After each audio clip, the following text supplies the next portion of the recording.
businesses. Question number 4, Denis O'Rourke. Mr. Speaker, this question is for the Prime Minister and asks, has he received any recent reports or briefings from the police? The Honourable Jerry Brownlee on behalf of the Prime Minister. Mr. Speaker, on behalf of the Prime Minister, no. Denis O'Rourke. Supplementary. Mr. Speaker, did he not receive any briefings or reports on the police investigation into the teacup tape recording prior to yesterday's announcement that no charges would be laid? The Honourable Jerry Brownlee.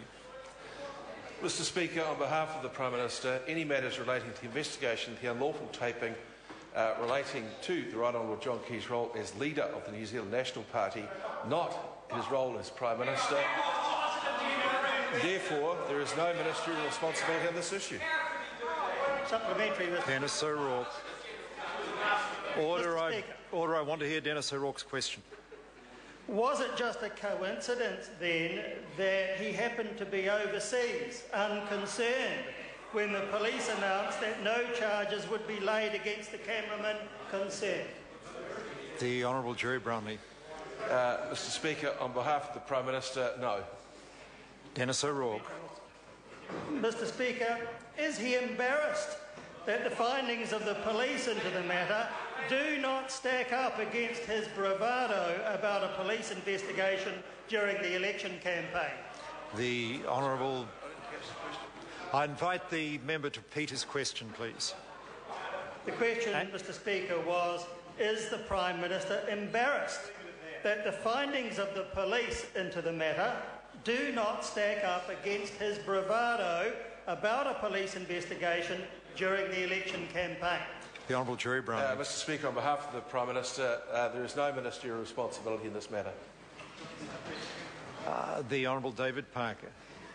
Has he been advised that it is improper for him to say of Mr Ambrose or any other person accused of wrongdoing, to quote the Prime Minister, at the end of the day his actions have been deemed unlawful, end quote, when no finding of wrongdoing has been made, then Mr Ambrose has no way of defending himself? The Honourable Jerry Brownlee. Mr. Speaker, on behalf of the Prime Minister, there is no ministerial responsibility in this matter. The Honourable Trevor Mallard. If there is no ministerial responsibility for this question, who was the Solicitor General acting for in the court? The Honourable Jerry Brownlee. Mr. Speaker, there is no responsibility for these matters. On behalf of the Prime Minister, there is no responsibility for these matters in this House. Denis O'Rourke. Mr. Speaker, does the Prime point of Minister order. still Order. I apologise to the member. A point of order has been called. The Honourable Trevor Mallard. Mr. Speaker, I would like you to reflect on whether that answered the question as who the Solicitor General was acting for, whether it was the Leader of the National Party or the Prime Minister.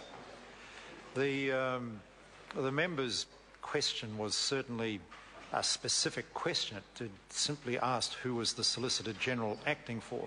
I mean, in terms of the actions of the Leader of the National Party at the time of the election campaign, that is certainly not a responsibility of the Prime Minister. Subsequent events are perhaps less clear, I'm not sure, but the Minister answering on behalf of the Prime Minister didn't really address that particular issue, who the Solicitor General was acting for. I invite the Honourable Jerry Brownlee, if he can. Point of order, the Honourable Jerry Brownlee. Mr. Speaker, I take you to the primaries question, which is in the name of Mr O'Rourke. Has he received any recent reports or briefings from the police? To which the answer was no, because that could be very general. Mr O'Rourke then took it specifically to the so-called teapot incident. That is not a matter for ministerial responsibility. Therefore, any other question that might flow out of an answer like that would seem to be irrelevant in this circumstance. I'll hear the Honourable Trevor Mallard. Point of order. Mr. Speaker, the fact that the Prime Minister said there is no ministerial responsibility for any of this matter effectively is a very point that can be asked about him having made that point, and that's exactly what I was doing. So the Solicitor General doesn't go to court. Order. None of the members getting into the substance of the issue now. It's a tricky issue that situation the House finds itself in, because I have there's no doubt that the police investigation was not a responsibility of the Prime Minister.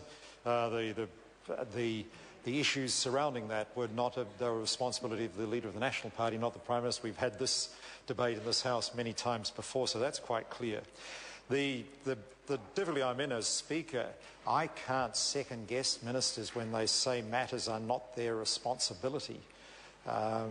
That's a difficulty the Speaker has. I can understand why the member's asking the question. The question was a very straightforward, clear question. There was no imputation or anything. It was a straightforward, clear question. But if the minister, in replying on behalf of the Prime Minister, says there is no ministerial responsibility on behalf of the Prime Minister, it leaves the Speaker in a difficult position, because I'm not in a position to really judge that.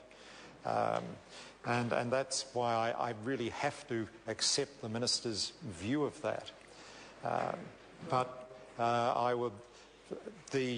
And I really do, I think, have to leave it there. If I start disagreeing with ministers over issues of responsibility, unless I have very, very good knowledge, I'm getting into very dangerous territory, I think. Are there any further... Denis O'Rourke, does the member have a further supplementary question? Indeed, because he was interrupted. Denis O'Rourke. A further supplementary, Mr Speaker. Does the Prime Minister still believe that the tape recording was a, quote, very serious matter, given the police decision not to lay charges? The Honourable Jerry Brownlee. Mr Speaker, on behalf of the Prime Minister, there is no ministerial responsibility for this matter in this House. Might I seek a point of order? The point of order, Honourable Jerry Brownlee. Mr Speaker, I think it might help the House, for the sake of clarity, while I'm not prepared to answer on behalf of the Prime Minister questions that relate to this matter, because it was a role for him outside of his responsibilities as Prime Minister, it's worth noting that the Leader of the National Party had his own legal representation in this matter, not the Attorney-General, as alleged by Mr. Order. Now the member's getting into... Now, order. I don't recollect the... now, we're starting to get beyond what points of order allow. I realise there's a sensitive issue and it's on quite tricky ground. That's why I've been careful not to rule too quickly on matters. But if I remember correctly, the Honourable Trevor Mallard asked about the Solicitor General, not the Attorney General. And I accept, though, the point the Minister is making. I fully accept the fact that matters relating to the teapot tape is not a matter that is the responsibility of the Prime Minister. That is very clear. The other matter I'm less clear on, but I totally accept the Minister's advice on that matter, because I've got to be careful to second-guess ministers on such matters. Point of order, the Honourable Trevor Mallard. Mr Speaker, while I do want to disagree with you, sir, on the ruling that you've just made. While the original incident was certainly as the Leader of the National Party, since that time, including as recently as yesterday, the Prime Minister has, while being part of a trip to Korea, commented and been quoted as Prime Minister on this incident. The member's point of order is absolutely correct, as I understand the situation, and the Prime Minister can be questioned on those matters. I'll hear the Honourable Jerry Brownlee. Mr Speaker, this is no different to some of the hoops that a previous Prime Minister was put through when one of her ministers outside, in fact on two occasions, where ministers outside of her immediate cabinet were engaged in various issues that took them into a role as leader of their parties, and she responded outside of this House as leader of the party, although at all times she was Prime Minister. That's how it works there. There's nothing clever in what Mr. No, order. I was happy to listen to the Honourable Minister until that point. He should not comment. Well, the point the Honourable Trevor Mallard was making is he accepts that the actions of the Right Honourable John Key as leader of the National Party about the teapot tape and any referral to the police were not the responsibility of the Prime Minister. However, the Honourable Trevor Mallard has made a point that the Prime Minister has released, under the Prime Minister's name, comment on the matter in public, by way of public statement. The Prime Minister's comments with respect to those comments or statements, the Prime Minister can be questioned on those statements he has made, because he put those statements out under the name of the Prime Minister. And he can be questioned on those matters that he has commented on as Prime Minister, not as leader of the National Party. And that is very clear. Does the Denis O'Rourke, supplementary question. Mr. Speaker, has the Prime Minister sought or received any information on how many elderly New Zealand First supporters died during the course of the police investigation? Order. That is so far from the primary question as to be ruled out. Supplementary question, the Honourable David Parker. Order. I want to hear the Honourable David Parker's question. Does he believe that it was proper for he as Prime Minister yesterday to say in respect of Mr Ambrose, quotes, "At the end of the day his actions have been deemed unlawful," when no such finding of wrongdoing has been made and Mr Ambrose has no way of defending himself? The Honourable Jerry Brownlee. Mr Speaker, on behalf of the Prime Minister, that is an interesting suggestion. Well, perhaps I should say that I cannot answer that on behalf of the Prime Minister. I haven't seen those statements. Question number 5, the Honourable David Parker. Mr.